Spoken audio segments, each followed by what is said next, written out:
3장 11절 한 절만 같이 읽습니다. 합독합니다. 내가 속히 오리니 내가 가진 것을 굳게 잡아 아무도 내 면류관을 빼앗지 못하게 하라.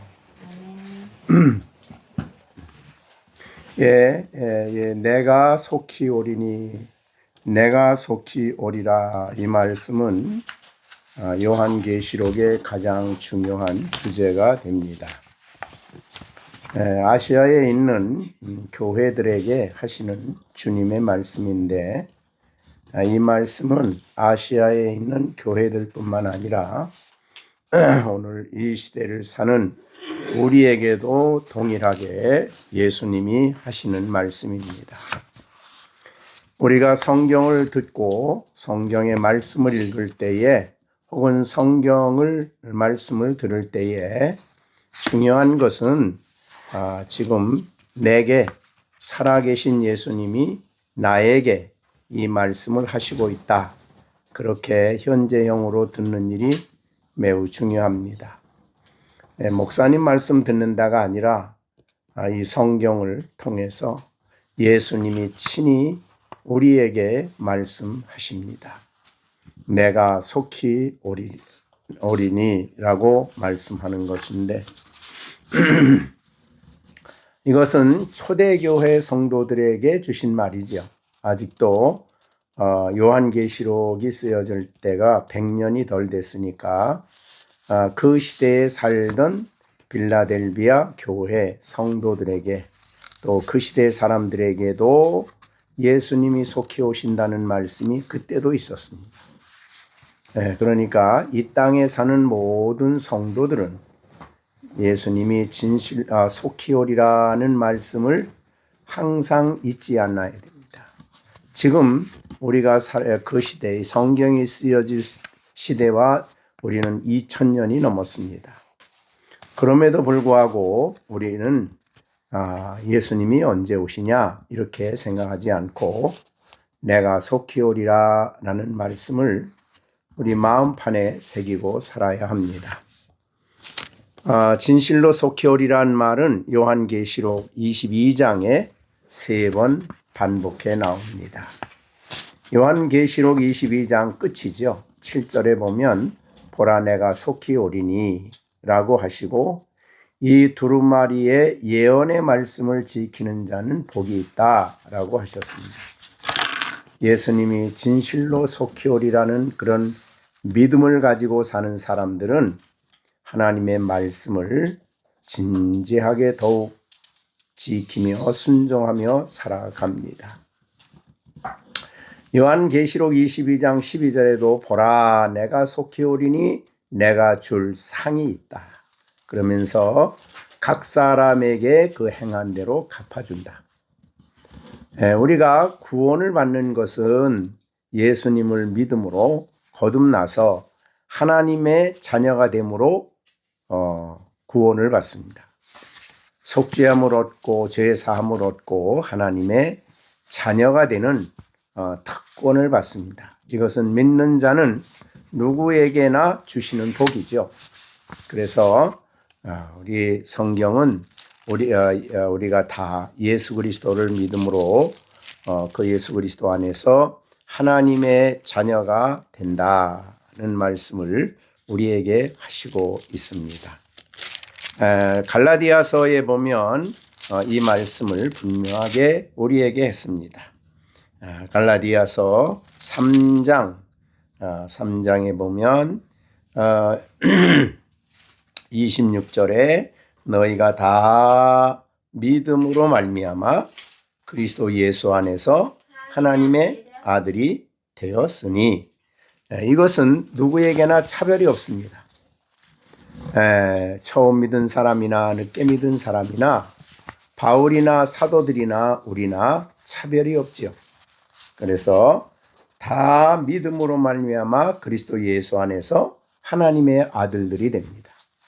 그러나 상은 다릅니다. 그래서 여기에 오늘 계시록 22장 12절에 보라 내가 속히 오리니 내가 줄 상이 내게 있다. 예수님이 자기의 백성, 자기의 그 사람들이 이 땅에서 행한 것에 대한 상을 주실 것이라고 예수님 말씀한 겁니다. 그래서 각 사람이 그가 행한 대로 갚아준다. 행한 대로 갚아주는 겁니다. 구원은 행한 대로 얻는 게 아니죠. 구원은 믿음으로 받습니다. 어제도 잠깐 얘기했지만은 그 오래된 권사님, 정말 안타깝죠. 복음이 뭔지 모르고 있어요. 그러니까 믿음으로 구원받습니다. 그러나 행한 것에 따라서 하나님이 상급이 다릅니다. 그런 의미에서 우리 믿는 사람들도 심판대 앞에 선다는 말을 하는 것이죠. 이 땅에 하나님 주신 은혜를 따라서 하나님 주신 능력으로 어떻게 하나님께 순종하며 살았느냐라는 것에 따라 주님이 정한 상을 주신다고 하셨습니다. 어떤 상일까는 모르죠. 받으면 알겠죠. 그 다음에 요한계시록 22장 20절의 마지막 절이죠. 이것을 증언하시니가 이르시되 내가 진실로 속히 오리라 하시거늘. 사도 요한의 그 반응은 뭡니까? 아멘, 주 예수여 오시옵소서. 그게 반응입니다. 예수님의 이 땅에 오심에 대한 그런 간절함을 늘 우리는 잊지 않아야 합니다. 재림에 대한 신앙이 점점점 희미해져 가고 있습니다. 이 땅에서 어떻게 복받고 사느냐가 더 관심입니다. 그러나 신앙인들은 주님의 다시 오심에 대한 놀라운 소망을 마음에 가지고 살아야 하는 것입니다. 베드로후서 3장 11절에 그래서 그런 말 했죠. 예수님의 재림에 대한 설명을 3장에서 쭉 하신 후에 이 모든 것이 이렇게 풀어지리니 너희가 어떤 사람이 되어야 마땅하냐, 즉 재림에 대한 말씀을 하신 후에 너희가 어떤 사람이 되어야 마땅하냐, 거룩한 행실과 경건함으로 하나님의 날, 재림의 날이 임하기를 바라보고 간절히 사모하라.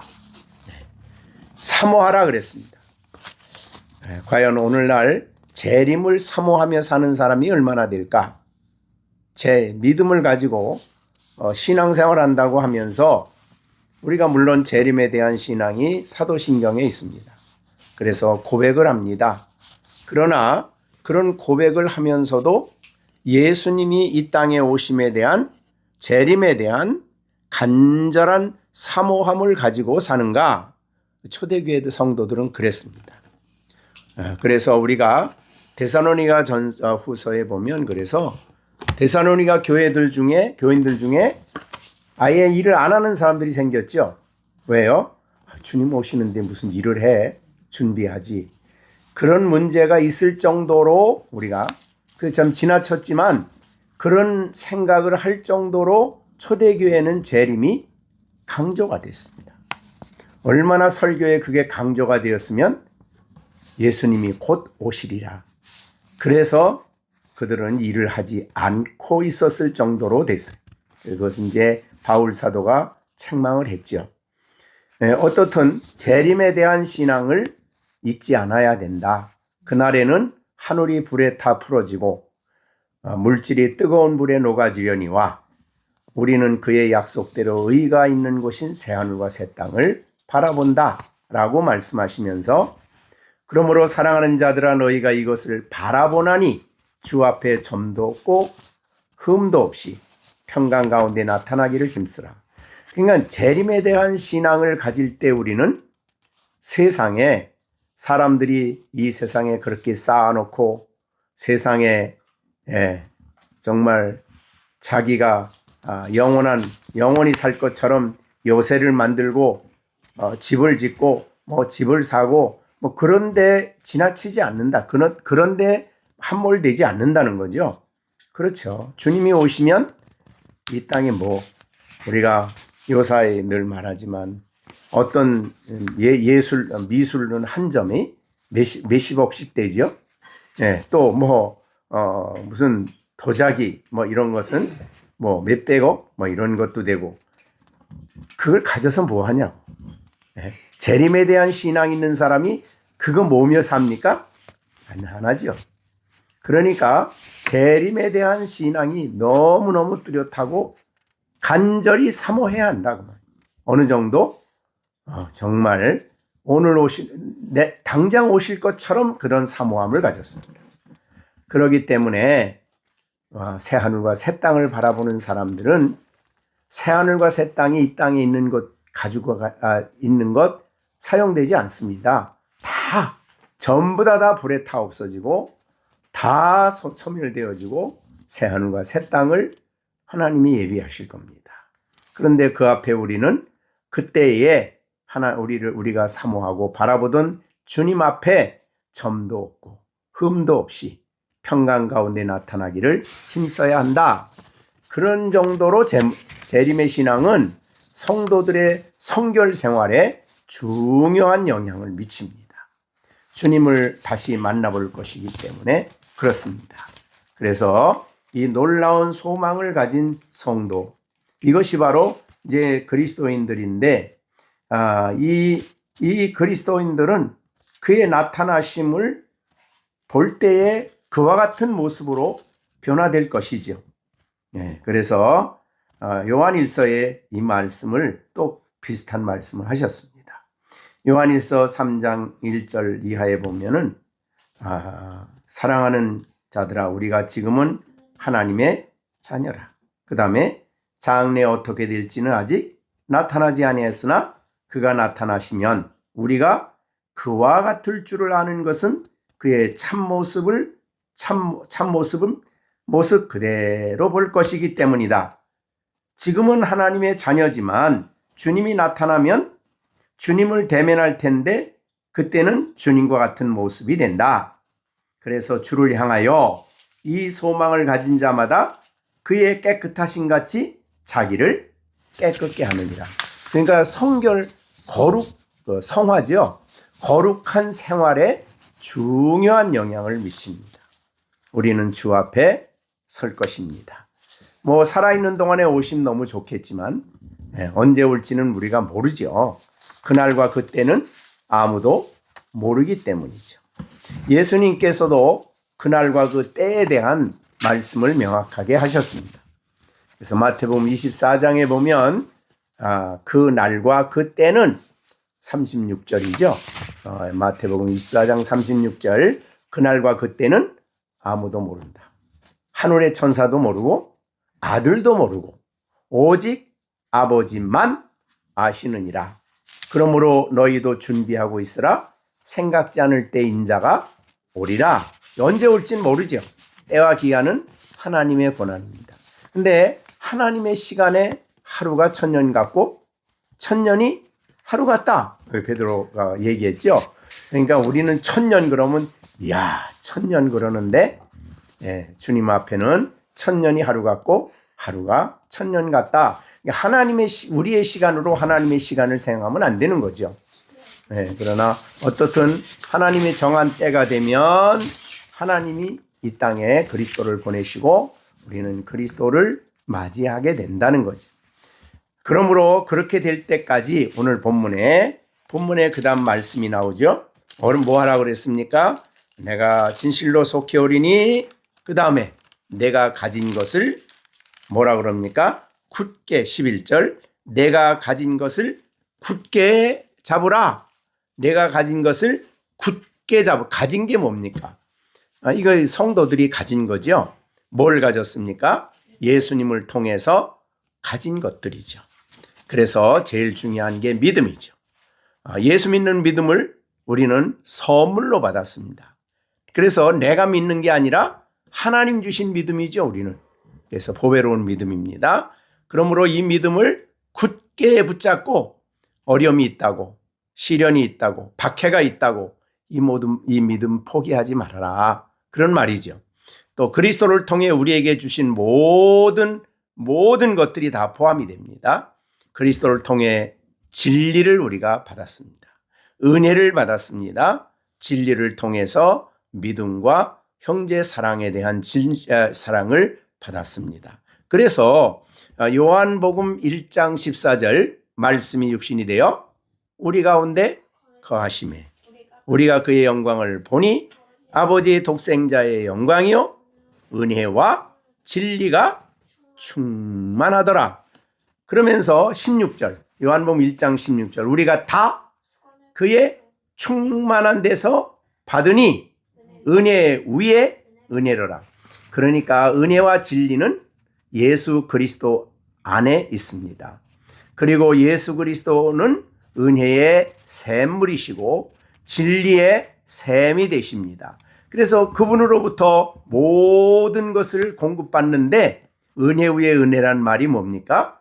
충만하다, 부요하다.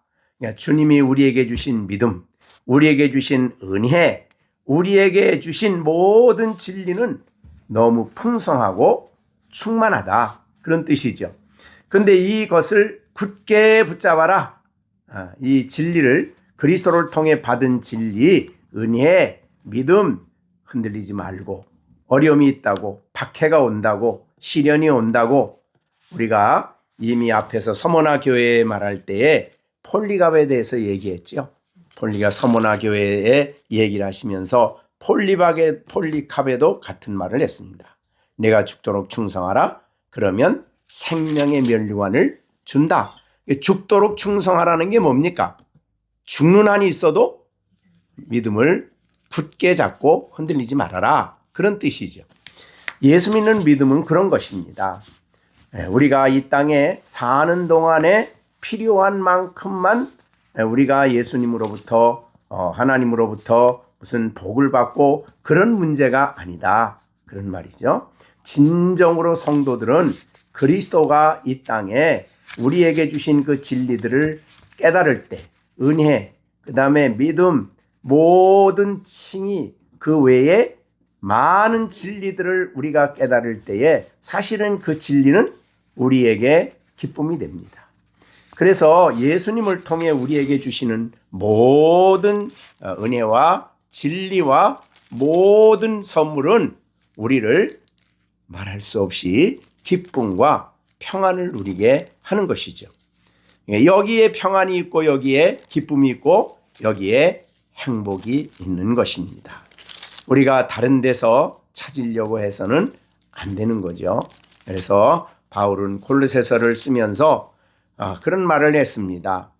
골로새 1장 9절에 그리스도 안에는 신성의 모든 충만이 육체로 거하시고 골로새서 2장 10절 너희도 그 안에서 충만하여졌다.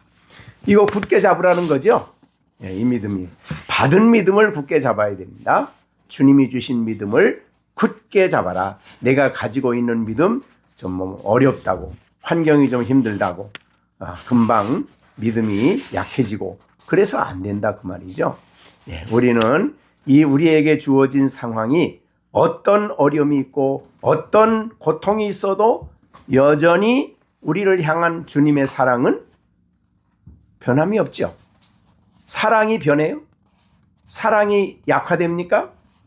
믿음이 변해요? 아니죠. 그러니까 우리는 처음부터 굳게 처음에 받은 이 진리를 처음에 받은 이 말씀을 끝까지 굳게 잡아야 된다. 우리가 아브라함을 생각하면 믿음 흔들리지 않았죠. 죽을 때까지.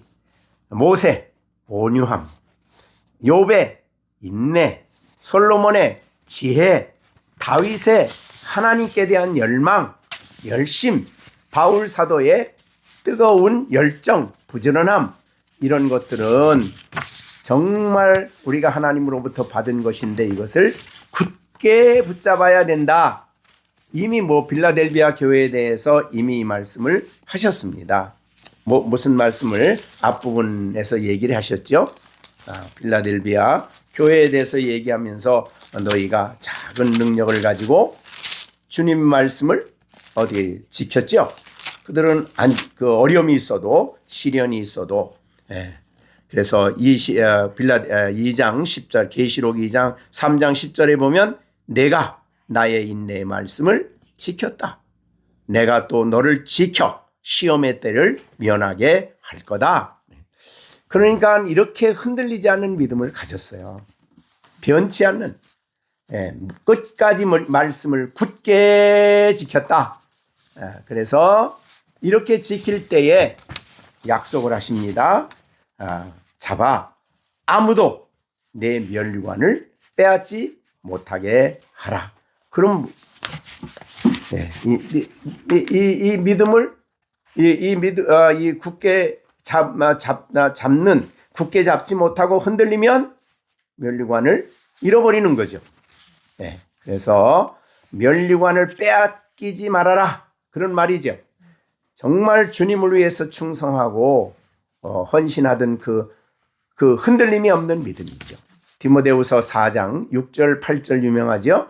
전제와 같이 내가 벌써 부어지고 나의 떠나갈 길에 가까웠다. 나는 선한 싸움을 싸우고 나의 달려갈 길을 마치고 믿음을 지켰으니 이제후는 나를 위해서 의의 면류관이 예배되었다. 여기도 예수님 다시 오시는 그날 주님께서 나의 의의 면류관이 된다. 서머나 교회 폴리갑 같이 죽도록 충성하라. 그리하면 생명의 면류관을 내게 준다.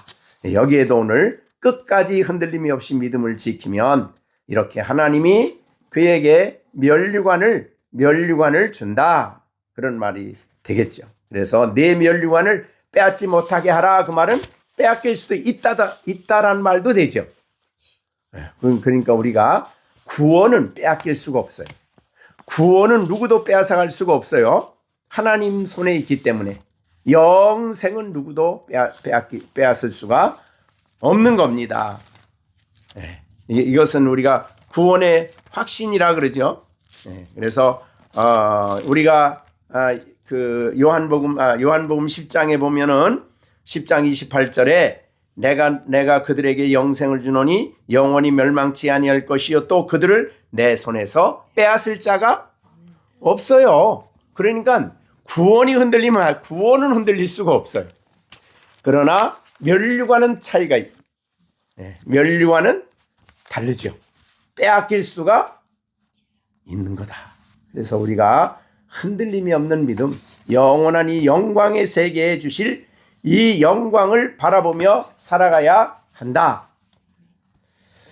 그래서 예수님께서 내 이름으로 예수님이 다시 오시는 그날 주님이 그들에게 줄 면류관 혹은 그들에게 주어질 상급이 있다라고 말씀을 하신 것입니다. 상급까지 안 받아도 그냥 천국만 가면 됩니다. 그럴 수도 있나요? 그러면 안 되겠죠. 우리가 이왕 가는 거 주 앞에 서서. 근데 우리 부부 성경 공부하면 부부에 대해서 얘기하면서 둘은 뭐예요? 하나죠. 그럼 하나만 받고 하나는 못 받을 수 있을까요? 없어요. 같이 받아요. 그렇게 생각이 돼. 그러니까 둘이 합심해서 잘해야 돼. 그러니까 내가 목회를 하도록 우리가 도왔다면, 부인이 도왔다면 하나님 보실 때는 같다. 남편인 허목사만 영광의 면류관 받고 김정순이는 영광의 면류관 못 받고가 아니다, 이 말이죠. 그러니까 허충욱은 영광의 면류관을 받는데 그 옆에 있던 김정순은 못 받는다가 아니에요. 왜? 왜? 둘은 하나예요. 그러니까 나 혼자 목회한 게 아니라 그래 말이야. 나 혼자 일한 게 아니야. 뒤로 다 듣고 있다고. 그래서 이 의로운 재판장이 놓으실 때에 상급을 주신다. 그걸 바라보라. 그러니까 그 영광을 바라보는 성도는 이 땅에서 나 구원 받았으니까 뭐 그냥 그거면 됐다. 그러지 않아요. 그럴 수가 없죠. 주님을 충성스럽게 섬기는, 그러니까 혼자 섬기기도 어려워요. 그러니까 부부가 같이 섬겨야지. 그러니까 안 믿는 사람하고 결혼하면 그게 어려운 거죠. 혼자 하니까. 그럼 남편을 믿는 사람하고 만나야 둘이 한 마음이 되어서 같이 하나님 나라를 위해서 충성하는 거예요. 자, 오늘 11절 한 절인데도 굉장히 귀한 말씀이면 내가 속히 언제가 속힌지 그건 하나님 시간표죠. 속히 오리니 내가 가진 것을 굳게 잡으라. 내가 믿는 믿음, 내가 하나님 섬기는 신앙, 뜨거운 열정 흔들리지 말아라. 목숨이 없어져도 생명이 위협을 받아도 흔들림이 없는 거죠. 그리고 굳게 잡아 내 면류관을 빼앗지 못하게 하라. 면류관이 약속되어 있죠. 그런데 바울 사도가 얘기할 때는 이런 말을 했어요. 참 은혜가 되는 말인데 바울 사도가 디모데후서 4장에서 한 말은 나를 위하여 의의 면류관이 있다 그랬죠. 8절에 디모데후서 4장 8절 이후로는 나를 위하여 의의 면류관이 예배되었다. 그런데 그 다음에 주 곧 의로운 재판장이 그날에 내게 주실 것이며 그죠? 4장 8절에 내게만 아니라 주의 나타나심을 사모하는 모든 자예요. 그러니까 바울은 내가 위대한 면류관 받는다 그러지 않고 주의 나타나심을 사모하는 모든 자가 받는다 이렇게 됐어요. 그래서 제가 이 말을 보면서 정말 성도들이 열정을 낼 수 있는 열심을 낼 수 있는 그 힘이 또 성결한 힘이 주의 나타나심을 사모하는 데 있다. 내가 이 땅에서 얼만큼 잘 사냐 오래 사냐가 아니라 주님이 언제나 오실지 알 수 없지만 항상 준비되어 주님을 사모하는 마음을 재림을 사모하는 신앙을 가져야 바울과 같은 열정을 갖는 거예요. 그런 열심이 거기서 나온다 이렇게 볼 수 있습니다. 자, 우리가 이 땅에 사는 동안에 우리가 정말 이 재림에 대한 신앙을 한시도 잊지 않고 재림에 대한 이 믿음을 항상 마음속에 간직하고 그날을 사모하는 사모합니까? 시력이야 시령이는 아직 잘 모르겠고 딴 사람들은 사모하나? 그날이 오기를 사모하나? 정말 그날과 그때는 모르지만 사모하는 마음이야말로 우리가 거룩하게 살아갈 수 있는 힘이다. 또 성결하게 살아갈 수 있는 힘이다. 이 땅에 있는 것에 대해서 그러니까 그 믿음을 가지면 세상이 우습게 여기는 거예요. 세상 사람들이 중요하게 여기는 게 나에게는 아무것도 아니에요. 아무것도 아니에요. 다 아무리 골동품 많이 갖다 놓고 수백억짜리 집을 지어놓고 별걸 다 정원을 꾸미고 별짓을 다 해놔도 아무것도 아니에요. 다 불타고 끝나. 그러니까 주 앞에 사는 그날까지 하나님 앞에 충성하고 믿는 믿음과 사랑의 수고를 아끼지 않고 재림의 신앙을 가지고 살아야 되겠습니다. 기도하겠습니다. 은혜로우신 아버지 하나님, 오늘도 저희들에게 재림에 대한 말씀을 주님이 우리에게 주셨습니다. 내가 진실로 속히 온다. 내가 속히 올 거다. 주님이 말씀하셨는데 이 땅이 전부 있는 것처럼 살지 않게 하시고 다시 오실 예수님을 소망하며 믿음으로 살아가는 우리들이 되게 하여 주시옵소서.